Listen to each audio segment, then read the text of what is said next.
Hello everyone, welcome back to the channel.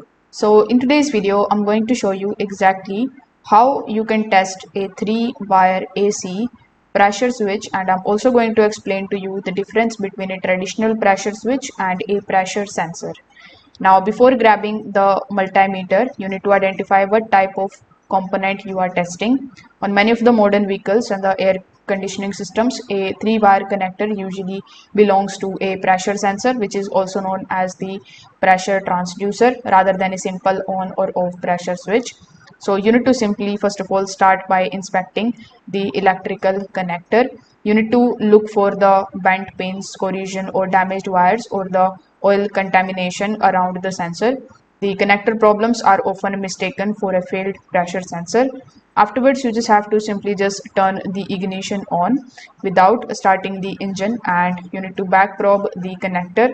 Now one wire should have a 5-volt reference from the control module, another should be ground, and the third should be signal wire. Now you need to measure the signal voltage while the system is operating. As refrigerant pressure changes, the signal should change smoothly. If the voltage stays fixed, drop out, or if it shows no change at all, it means the sensor or its wiring may be faulty. So you can try these easy fixes and see if it is now working properly again. So if this video helped you out, make sure that you like this video and subscribe to the channel. Thanks for watching.